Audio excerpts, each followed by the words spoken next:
Chapter 30.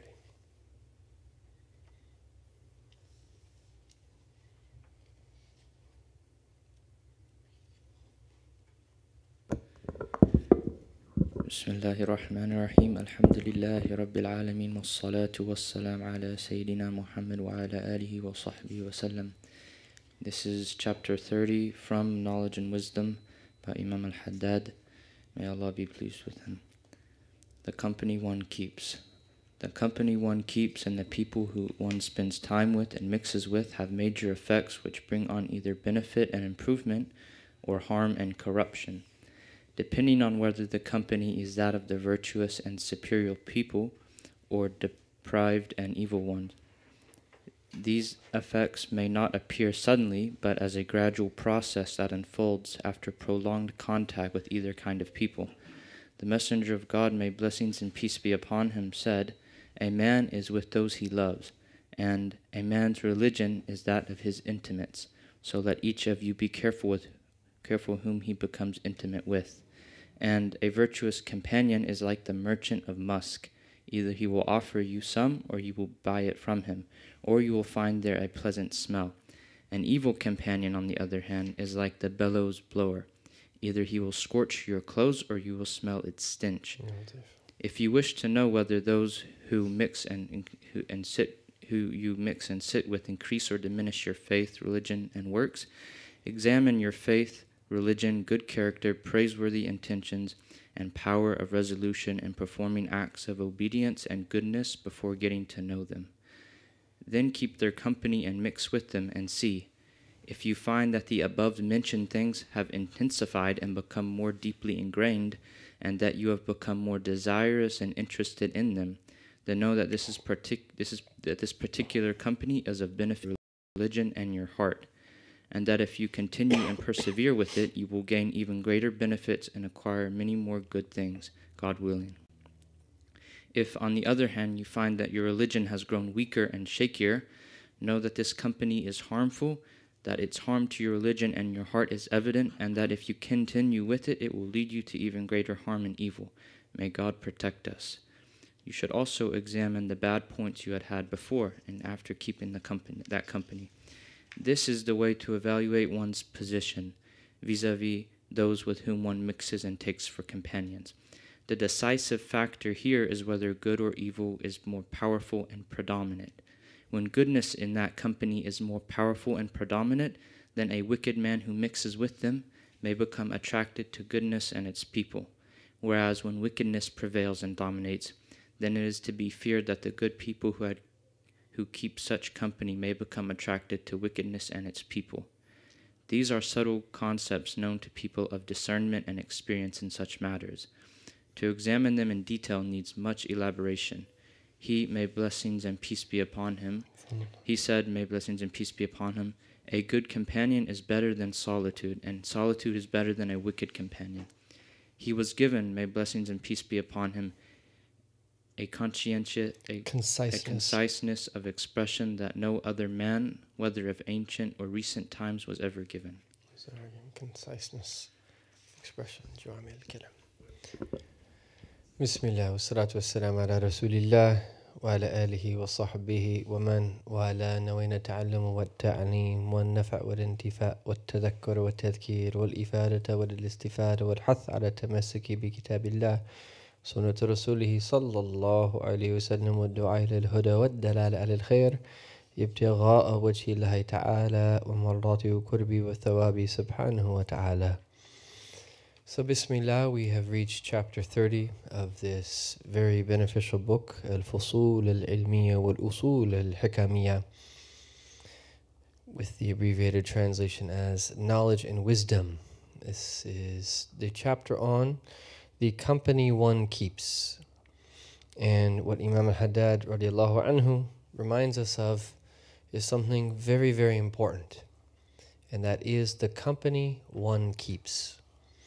And if we really think about this and put it in the proper context, this is something that we can control.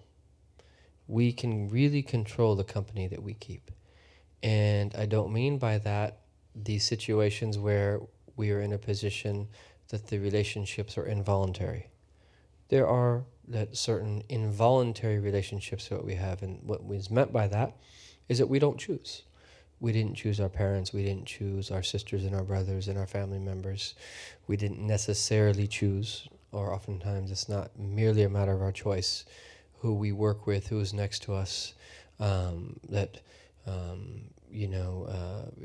relation to something to work. But that there are many occasions that we can choose the company. We are in fact in control of the company that we choose. And so it's very important that in those instances and in those situations where it's a matter of choice, who is the company that we choose to be with? Who are the people that we want to be close with? And that in the other situations, we still have to know the principles that are needed to mitigate harm in those situations where we have involuntary relationships, whereby which that we are exposed to some type of bad or evil. And we have to know what principles to have so that we can maximize benefit. And that's very, very important. And generally speaking, it really is a matter of intention and doing our best within in that realm of those guiding principles. And Allah Ta'ala will protect us if we do our part in that. And there's a lot of details in that discussion. This is not exactly what he's talking about. He's really talking about who that we spend our time with when it's a matter of choice. And this is of the utmost importance, because this really will indicate that who we are as a person. This will indicate the level of our deen. Look at our close friends. Look at the people that we incline towards. Because one of the main reasons we love is that what is called that munasaba latifa, this subtle, that sense of familiarity, or subtle, that sense of that likeness that we have with people.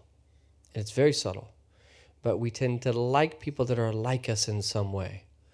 And that munasaba, that familiarity that is at a very deep level of our being, is that it's very hard to have a close friend where you don't share in that. And it's for this reason that our Prophet told us, sallallahu alaihi wasallam, that a man's religion is that of his intimates. And so that the one who we are really close to is a sign that that's really where we're at in terms of the deen. And if we look at our inner circle and we find that they are people of piety and people of goodness, that's a great sign. And that if we look at our inner circle and we find other than that, it's a sign that we need to start associating with people that are going to be a source of our upliftment and a source of our betterment. And our Prophet also said, Al-Maru ma'a jalisihi, a man is with those who he loves. And this will manifest on Yawm al-Qiyamah, and this is why that we can't talk enough about the importance of love. We can't talk enough about it, because on the Day of Judgment is that there will be a reality to what our Prophet is saying. Al-Maru ma'a jalisihi, the man is with the one whom he loves. And that if someone has overwhelming love for the dunya, that the fear is on Yawm al-Qiyamah is that they will follow where the dunya will be sent. Nasallallahu salamu wa afiyah.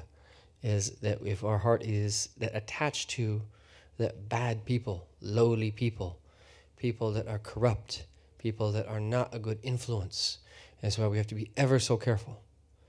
That there are people that we like for other reasons. They might be good athletes, they might be experts of some sort, they might have talent in one field or another, but you got to be careful.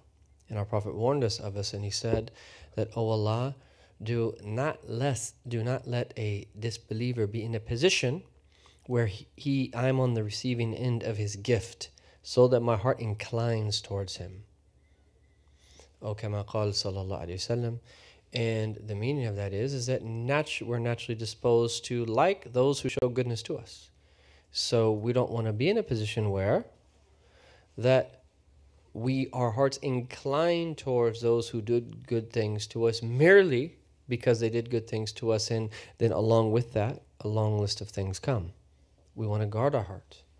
And so while there's times that it's permissible for us to be impressed with certain people and certain traits they have or certain feats that they achieve, we have to be careful. We have to guard our heart.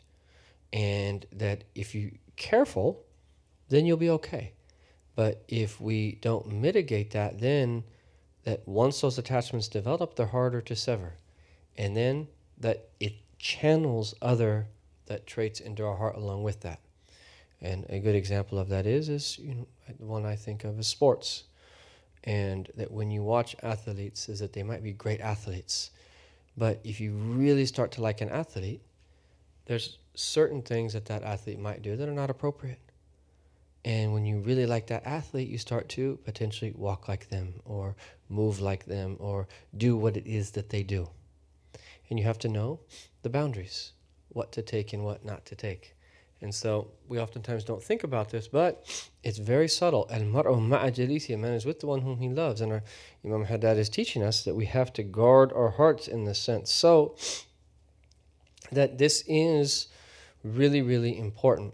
And what he's reminding us is that the company that we keep, especially this voluntary company where it's within the realm of our choice, and the people that we spend time with and that we mix with, it has a major impact and major effects on us. And he also reminds us that these effects may not appear suddenly, but as a gradual process that unfolds after prolonged contact with either kind of people, whether they are good or bad. And so we might not notice it at first, but as that relationship develops, that things start coming our way. Now, he gives us this golden rule here, whereby which is that we can examine, are the people that I'm spending time with good for me or not? Are they bad for me? Or are they good for me? And because just as in the realm of bad, it also goes in the realm of good. Sometimes when we're around good people, we don't even realize the effect on us until we put ourselves in another environment. And then we realized, wow, when I was in that environment, I was thinking this, I was thinking that, I was thinking maybe I'm not even really benefiting. Sometimes I'm frustrated or whatever. And then you go into another environment and you realize, wow, I was really benefiting in that environment that I was in. And I remember this clearly, that being in school, in that the places that I study, and it's not easy. It's a daily struggle. It's a rigorous schedule. But it's so beneficial for your soul. And it's hard, but you don't realize the benefits of it until you're outside of the schedule. And then all of a sudden you don't have that same feeling. Everyone's experience that has prayed, for instance, 20 rak'ahs of Ramadan, of Taraweeh in Ramadan. Sometimes it's not easy. And sometimes you're extremely tired from fasting during the day. But how do you feel when you're done? Allahu Akbar. You feel great. There's this deep sense of fulfillment that you have because you just spent your time doing what you've been created to do, which is to worship Allah. And even though it was hard in the moment sometimes to concentrate, that when it's all said and done, you realize how much you benefited from it. And so you do it again. And when you perform Umrah, you perform Hajj, sometimes it's hard, right? Especially the Tawaf al-Ifadah. Oof, it's difficult. You're chest to chest, and it's just you're thinking, how am I going to get through these 7 rounds of circumambulation? And then just as you're about to leave, you just can't wait to go back to Hajj again. And in the moment, you're just trying to get it done because it's difficult. It's literally takes you an hour and a half or 2 hours to get through Tawaf because it's so packed and people are stepping on you and it's difficult. But there's a beauty in the difficulty if we can see that in the moment. But anyhow, is that the same thing goes with the people that we are around, is that we oftentimes do not realize the profundity of the impact that they have upon us in the moment, and especially if they are the truly righteous people. But he gives us here a criterion. If you wish to know whether those you mix and sit with increase or diminish your faith, religion, and works. Okay, so that how we're in terms of our iman, our deen, and our righteous works. Those are the considerations. That's what we should be concerned about when we are around people, that we want to be around people where our iman, our faith increases. We want to be around people where our deen becomes stronger, and where our amal, our works, that are become more abundant. And he says that examine your faith, religion, good character, praiseworthy intentions, and power of resolution in performing acts of obedience and goodness before getting to know them. So if you just get to know someone, you want to know that, is this person good for me or not? Just notice where you're at. Think about, be introspective. Think about where you're at. Then keep their company and mix with them and see. If you find that the above mentioned things have intensified and become more deeply ingrained, and that you have become more desirous and interested in them, then know that this particular company is of benefit to your religion and your heart, and that if you continue and persevere with it, you will gain even greater benefits and acquire many more good things. And anyone who's been around good people know that this is exactly what happens. There's something about being around good people, is that they're an inspiration. And especially the true mashayikh, is that you go into their presence in a certain state and you leave in a different state. And from here, that they used to take a spiritual meaning from the description of those who sat with the Prophet ﷺ, مَا كَانُوا يَقُومُونَ إِلَّا عَنْ ذَوَاقٍ, is that they didn't stand up from the gathering of the Prophet ﷺ except that they tasted something. And what that meant was a reference to the Prophet's hospitality, as he was serving the people that he was with constantly, sallallahu alaihi wasallam. But the spiritual meaning of that is that they tasted something that was of spiritual benefit. They tasted something of the sweetness of iman. And those that sat in his presence were uplifted. Their intentions were renewed. And that this is a very real experience of being around the true people of Allah, is that you recalibrate. And anyone that has teachers like this and they're distant from them for a while, know that they need to go back in their presence and sit with humility and recalibrate. And they may be reassessed. Some things that they're thinking, they recalibrate. And still are thinking in that general direction, but they hone it a little bit more clearly, so it's a little bit closer to the truth. And certain decisions that they made, they repented from and never go back to it again. Certain things they were experimenting with, you realize, okay, it's probably not a good idea. Or other things, no, actually, I really need that. And then having the wisdom to differentiate between where you are and where your teachers are, what you can do and what you can't do, knowing your limits, knowing that when you can push it a little bit, knowing when you need to cut back a little bit, and that we're all human beings. And this is the essence of what it means to have religious maturity, which again, we're so in need of this. And I really believe this is one of the main things that are missing, that in environments like the ones we have here in the United States of America, where there's a lack, or at least a paucity, of scholars, of righteous people that we're with on a regular basis, is that people that err in exactly that what to do and when and how much and so forth. And it's very, very important that we speak about and develop this religious maturity. Ideally, it's taught without formal instruction, which is the way that it tends to be when you're in a traditional society. But in the absence of that, we have to speak about it. And everyone has to know where they're at and know their limits, and to be very comfortable with themselves. And I don't mean by that we don't work hard and that we don't strive and struggle. On the contrary, what I mean comfortable with ourselves is that you know yourself. You know your strengths, you know your weaknesses. You know what you can do, you know what you can't do. And that you slowly try to better yourself. You slowly try to mitigate your weaknesses and to turn them into potential strengths, and that's possible. But you have to be comfortable with yourself in that sense and just accept it. This is the way that Allah made you. And there are some things that you can't just say, oh, Allah made me like this, so I'm just going to do that. No, if it's wrong, and you have to leave it. But then there's other things we have to slowly work on and know that when to work on what. Anyhow, this is a very big conversation. But we should really do this in terms of the people that we're around. Are they increasing us in our iman and in our deen and in our amal salih, our righteous deeds? If they are, then these are the people that we need to be around more. And if they're not, we need to assess. To what extent am I going to spend time with him, or am I going to spend time with him at all? And then he says,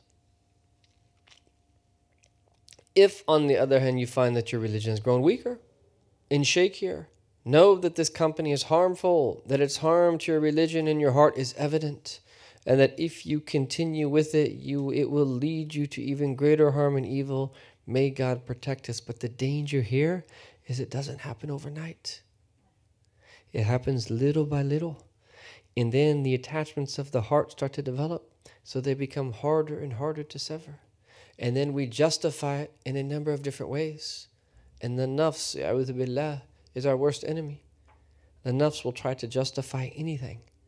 And usually, that at first we have a little bit of strength to withstand its justifications. And we don't feel right about it. We might still do it, but we don't feel right about it. But then once we let the nafs justify what it is that we're doing, then there's much less hope that we're going to be able to stop doing that thing.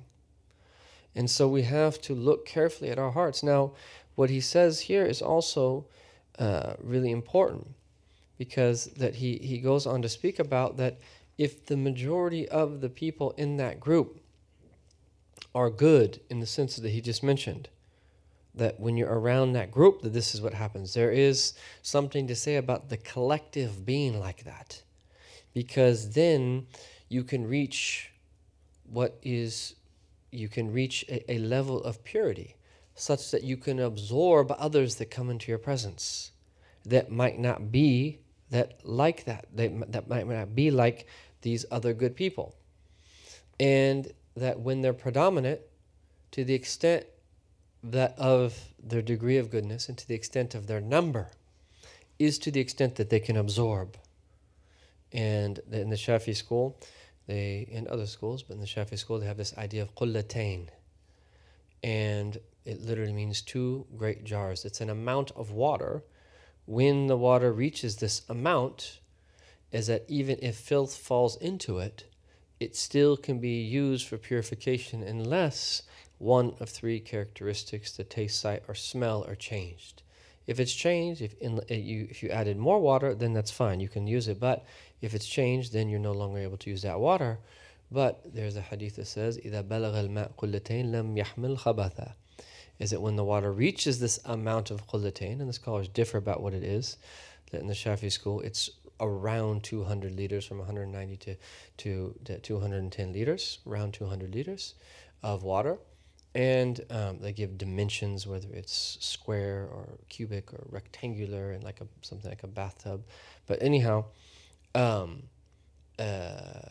once it reaches that level, it's able to absorb some of the that filth that is put into it. And likewise, spiritually, when you have good people come together, they can absorb some of the bad that's in people. But when it's the opposite, the reverse effect is feared. When you're around people that the predominant state is one where there's not goodness, where they are in a state of heedlessness. And Imam al-Haddad is just presenting, his books are concise, that if you really wanted to draw this out, you could draw this out in a very detailed way into the different types of groups. He's just speaking of good and bad. There are some that are somewhere in between. And there are some that are doing things that are permissible. There are others that are doing things that are disliked. And there are some that are doing things that are just outright haram. There's some that mix between the two. And so there's different degrees of companionship. But anyhow, the danger is that if you are trying to be in a good state and to be upright and to maintain your strong faith, and you're with that other people that are not in that state, little by little, it will eat away at you, eat away at you, eat away at you, until that it might have a very adverse effect upon you and you didn't even realize it. So he says, which indeed they are, subtle concepts. These are subtle concepts known to the people of discernment and experience in such matters. And that this is very important. To explain them in detail requires much elaboration.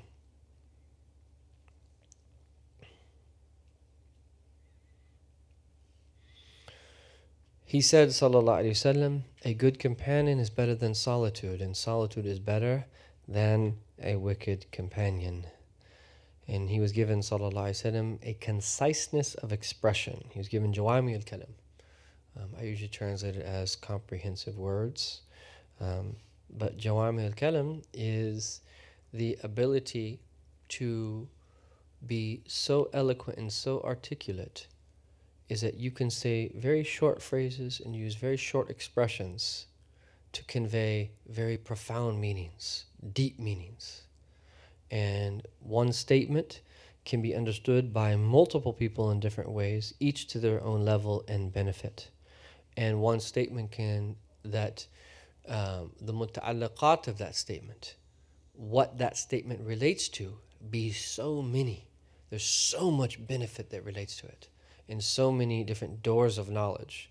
This is that what he was given, sallallahu alaihi wasallam, were these jawami al-kalam, and there are so many ahadith of his that are considered to be that from his comprehensive words.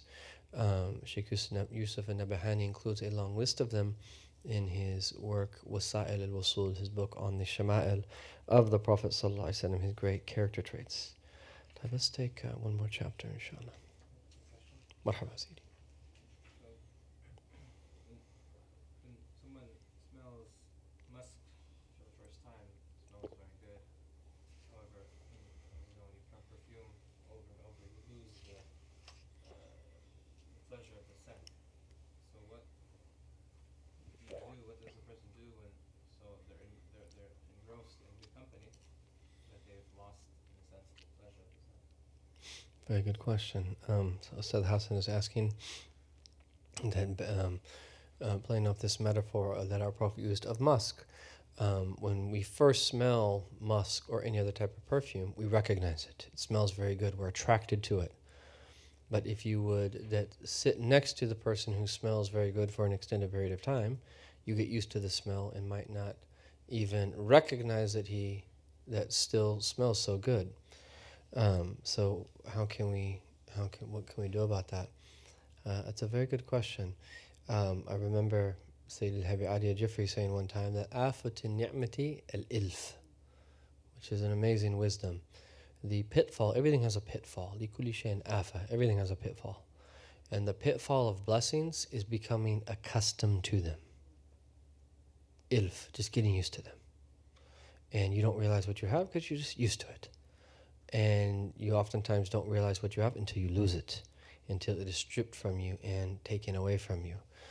And so I think that this applies to all blessings, that in general, just as it applies specifically to the taking of good companionship. And I think the general principle remains of really reminding ourselves, and that when you do actions, remind yourselves of the blessings of Allah Ta'ala upon you, and striving to have intentionality behind everything that is that we do. And that even if something becomes customary, is that we strive to make an intention when we're around good people that we're doing this for the sake of Allah, and that we're actively wanting to benefit from that company that we are in. And I think the other thing that we can also remind ourselves of is that through tajriba, that through trial and error, is that we have to remind ourselves of those times when we've been in bad company, and the way that we feel, and the things that it might have led us to do. And if that's happened to us once or twice or multiple times, that when we're cognizant of it, it will immediately trigger inside ourselves a deep sense of gratitude for that being that in that situation in which we're in. And I think that there's two things. There's the realm of mujahada, where much of what I just said relates to that. Just striving to work on yourself to maintain presence with Allah. Because the real solution to that is presence with Allah. Is that the more you're present with Allah, you realize that He sees you and you see everything being from Him, the more you will live in the moment. And then that by being present with Allah and by being in a state of muraqabah, is that will motivate you to do in the moment what is best. That's what comes to my mind now. I don't know if you have anything else that you've thought about in that regard. Yeah. Bismillah. Let's do one more chapter, inshallah. Chapter 31, The Reputation of Men and the Problems of Power. Close contact with a God-fearing believer proves him better than his reputation, however good it may be. The more you mix, get to know, and deal with him, the more your affection and respect for him grow because of what you are able to observe at close range of his attentiveness to God, respect for his injunctions, swiftness to act for his good pleasure, perseverance in obedience, avoidance of sins, and being vigilant and on his guard against anything likely to attract God's wrath. MashaAllah. So let's talk about this before we move to the next paragraph. This is in the Arabic, it's in the next paragraph here. They combine it in one. MashaAllah. This really, the book is, according to its name, knowledge of this book is amazing. There's so much benefit in this. Close contact with a God-fearing believer, at-taqi, someone who has taqwa of Allah, proves him better than his reputation, however good it may be. And that people are very, just as they're very quick to criticize, they're also very quick to praise. And when you hear good things about someone says this or someone says that, you don't really know how someone is until you spend time with them, up close. And the more you mix, get to know and deal with him, the more your affection and respect for him grow because of what you are able to observe at close range of. And again, he's teaching us now what it is that we're supposed to be aware of. The more you get to mix, know, and get to deal with him, the more your affection and respect for him grow because of what you're able to observe close of his attentiveness to Allah, which is his iqbal al-Allah, being in a state where he takes the spiritual path seriously. This is a person who is attentive. They take the spiritual path seriously. Iqbal means they are setting out on a path to Allah. And these are the type of people that we want to be around. And even though, whether we're converts to this religion or whether we grew up in Islam, these are the type of people that we want to be around. We have to have mercy with everyone, and we're not supposed to think we're better than anyone. But these are the type of people that we want to be around. And if we find that being around certain people that affect our iqbal ala Allah, we have to, even if they were our closest friends growing up, distance ourselves from them. We cannot let anyone get in the way of our setting out on a path to Allah. Whether they be our best friend, whether they be our spouse, whether they be our children, whoever they be on the face of this earth. No one. And that is a responsibility on our shoulders before Allah. And we need to put ourselves in an environment where it's encouraging us to do this, if we are able.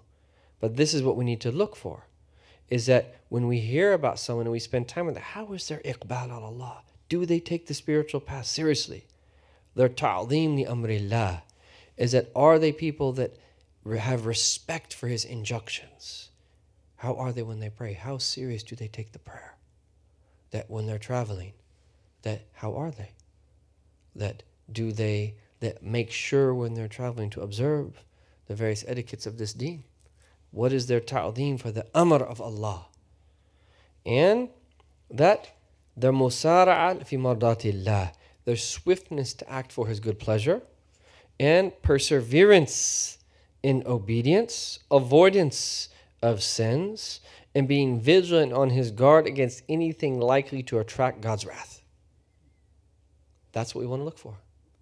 And this is a criterion he's giving us, is that if we don't find that in people, then we need to think twice. And it doesn't mean that we look down upon that person. It doesn't mean that we criticize that person. But what it means is you're going to have a slightly different relationship with them. So we're going to have all types of relationships in life, but is that the people that we choose to take that are going to be a source for our religious guidance, you got to be careful. And you have to see things clearly. Do you know how many people that get deluded by certain people and they don't apply this criterion? Were they to have, they would have just merely seen that person as a brother as opposed to a teacher. They would have seen that person as a friend who's struggling as opposed to an older brother type figure that they look up to. No, we have to be, this is deen. This is deen. There are only certain select people that we should look towards for our deen. And eventually we can develop the spiritual and religious maturity, yes, to benefit from everyone and everything. But that takes time to cultivate that. At first, we want to be very careful. And this will protect us, is that when some of those people that we look up to as older brothers, but really they're more like friends, slip or make a mistake, we'll be able to protect ourselves and it won't cause us a crisis in our religion. It's because we put things in their proper place to begin with. We had realistic expectations of the people in question to begin with. But these are the criterion. If we get close to someone and we see these things, this person's real. Spend more time with them. If we don't see these things, and to the degree that we don't or do, is to the degree that we should either distance ourselves or that get closer to them. Is that we should see them more as kind of a brother as opposed to a teacher. And the criterion's there, and we have to take it seriously. You have a question? No, tfadal. In relation to what was just mentioned, how do we reconcile that with the importance of keeping kinship with certain family members, and even further dawah to older friends or family members? Right. So the question is, for those following online, is that how do we reconcile what was just said with the da'wah imperative of kinship bonds and also maintaining brotherhood with people? And I think two things really. One, and this is the more important one, in terms of clarity of conception. If you go into a situation and you really look up to someone and you're looking to benefit from, you're going to absorb much more of that person as opposed to just seeing them as a brother. So having clarity of conception. So we're not supposed to be judgmental on one hand, but we're not supposed to be stupid on the other. Right? If you know there are certain people that was not the right word, maybe unwise on the other hand. If you know there's certain people that are caught up with something, or you know there's certain traits that they don't have, you just know by being with them. We can't turn a blind eye to that in the sense of protecting ourselves from absorbing that trait from them. You got to be wise. And at the same time, we give people the benefit of the doubt. We have a good opinion of them. We understand what they're struggling with. It's probably just as hard for them as that we're struggling with. But you go in with the correct conception, and that will protect you. That's the first level of protection, right? And then secondly, it relates to that when we spend time with them and how we spend time with them and how much time we spend actually with them. All of those things will differ. So, yes, we're supposed to be a brother to our brothers. Yes, we're supposed to maintain the kinship bonds. But we have to be wise in terms of how we do all of that, in terms of when we do that, how much time that we spend doing that, and making sure that we put everything in its proper place. So they're not really mutually exclusive. You still have to do that. But the main thing is that we also have, in terms of those whom we benefit from in deen, a clear conception. This is someone I can benefit from in deen. And these are people that I want to be around with the intention of strengthening my deen. And so I think that we put both in their proper place. And that the more that we spend time with this group here, the more strength that we will have when we are spending time with the other people here. The more ability we'll have to withstand, and the more ability we'll have to give as well. And so I think it's just really a matter of putting everything in its proper place, if that makes sense. Time, bismillah. By contrast, close contact with a depraved hypocrite proves him worse than his reputation, however odious it may be. The more you experience and mix with him, the more you loathe and detest him, because of his neglect of God's injunctions, swiftness to perform activities loathsome to him, sluggishness in obedience, and carelessness with his obligations to God. The foregoing makes it clear that getting to know the believer proves him better than what is said about him, while getting to know the hypocrite is the opposite. And so he gave us the two very clear categories there, and then there are people that are in between. So he gave us the two poles, and that's fairly easy to notice. What gets difficult is to start looking at the shades of this and the relative degrees that one is close to one side or the other. But again, that takes time, that takes experience, and that takes being very frank and open with your teachers and asking targeted questions. So what we do in these sessions is we expose ourselves to the principles. What's required after that is for us to apply them in our own lives and to spend time thinking about this knowledge. And that's one of the greatest things that we can do, is after we take this in the class formally, is to spend time thinking about these principles. These are books that they're not just there to flip through quickly. They're there for us to really reflect upon. How does this relate to person A in my life, person B in my life, group A in my life, group B in my life? How does this relate to these people? And why am I doing what I'm doing? And is that something that, okay, I need to loosen the reins a little bit because I need that? Or is it something that I should tighten up the reins on?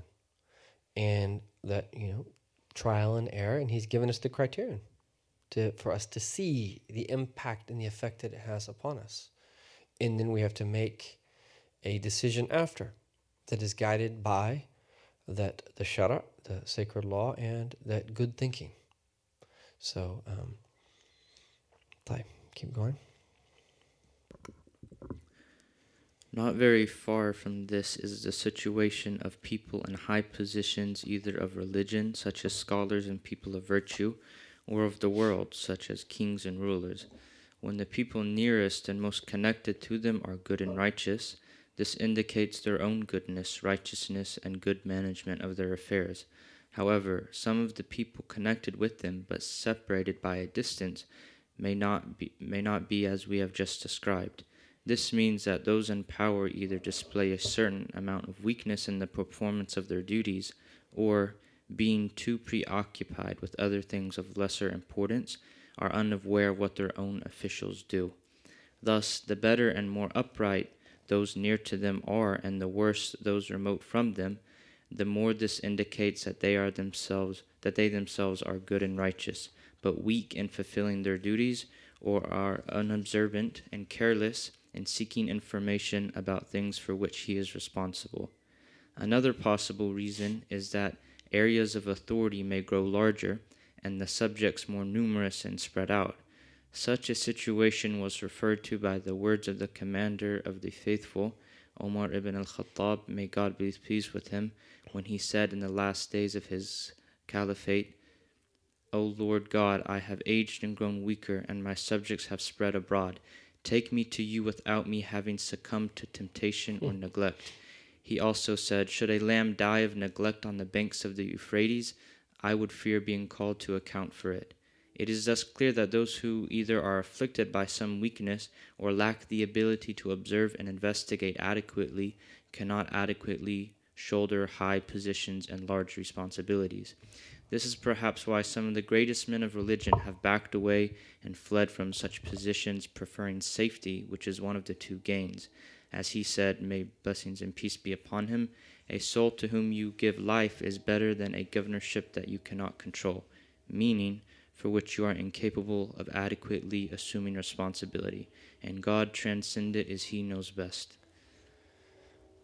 Ya Latif, mashallah. These books take courage to read. Because if you're weak, you just, Ya Latif. They speak to you directly. Every single one of us. They speak to us directly. Right? These are the matters that are going to be important when we die and we enter into the grave. These are the matters that are important.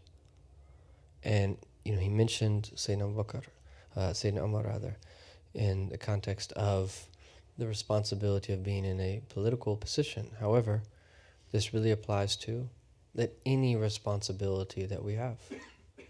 And no one in their right mind,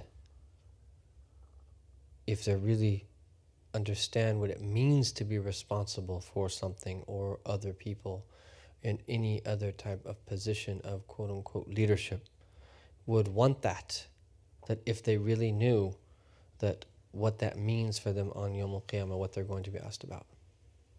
It's heavy. It is overwhelmingly heavy. If it's not heavy, then it's a serious problem. If someone is just enjoying it, it's a serious problem. Because responsibility is heavy. And that the vast majority of people that have assumed some type of major responsibility would do anything to get out of that. Anything. They wish that they could just abandon that responsibility and to just be alone and worship Allah Jalla Jalaluh. And their only hope is that from doing what it is that has the door that's opened up for to do, is that insha'Allah that their sincere intention will be sincere and Allah will accept them in the state that they're in and overlook their mistakes. And hopefully multiply, if there was any good that was there, such that it's a means for them to attain salvation. This is how they see things. And otherwise, that responsibility, even though to a certain degree we all have to assume responsibility, but is that it's not something that a person who really is thinking would actually ever want. Positions of leadership are very dangerous and that filled with potential pitfalls. And so many people want it. So many people want to be in the limelight. So many people that want to be that go-to person and to be the one that people notice. This is the nature of the nafs. It wants to be noticed. It wants to be in this position or that position. But the true people of Allah know, no. This is not the way that we should be. And we should fear that. And that if it comes our way without our seeking it, we have to stand strong and we have to fulfill those and assume those responsibilities and to fulfill the rights of others to the extent possible. But this ends up happening and he's speaking again in the context of the caliphate. And look at the worry of Sayyidina Umar. Is that something happens to an animal in a distant region of the caliphate. He's worried about being asked before Allah for it. And how does that play out at the level of even something like a family, at the level of an organization? Is it we should fear being asked about certain things? Oh, if I only would have done this, if I only would have helped this person, if I only would have said this, if I only would have advised this, if I only would have tried this, if I only would have all of these types of things. And it's heavy, extremely, extremely heavy. And the hope is that Allah Ta'ala will keep us firm without Him, that there's no way to do any of this in the true way. And so may Allah Ta'ala give us tawfiq and bless us in all of our different affairs, and that may we internalize this knowledge, may we have the courage to confront ourselves and to remain introspective and to constantly take ourselves to task and call ourselves to account And may Allah Ta'ala that bless there to be a light in this process whereby which our faults become clear to us and He removes them from us, Ya Rabbil Alameen, and forgives us for all of the mistakes that we've made and all the traces of those mistakes and the faults that are left out there that have affected the lives of others. We ask Allah Ta'ala to remove all of those traces and solely from His generosity and bounty to bring the greatest good to all of those people that we've even wronged, and to change all of those negative adverse effects into good positive effects and be of great benefit to them. May Allah strengthen our iman and bless us to be around the very best of people and to have good companions and to make our intimate friends the elect of the muttaqeen. May we move up in the degrees of closeness to Him in all of our different states, and bless us subhanahu wa ta'ala and take care of all of our needs, and to show us mercy in the ummah of our Prophet sallallahu alaihi wasallam, and to bless us to raise our children in the very best of ways and always keep us in the very best of environments, worshipping Him sincerely from the bottom of our hearts, Ya Rabbil Alameen, desiring only His divine contentment and to draw near to Him. And may the very last thing that we say when we exit this world be La ilaha illallah Muhammadur Rasulullah, completely actualizing its meanings inwardly and outwardly. Wa sallallahu ala Sayyidina Muhammadan wa ala alihi wa sahbihi wa sallam. Bisir Rasul al-Fatiha ila hadratin Nabi.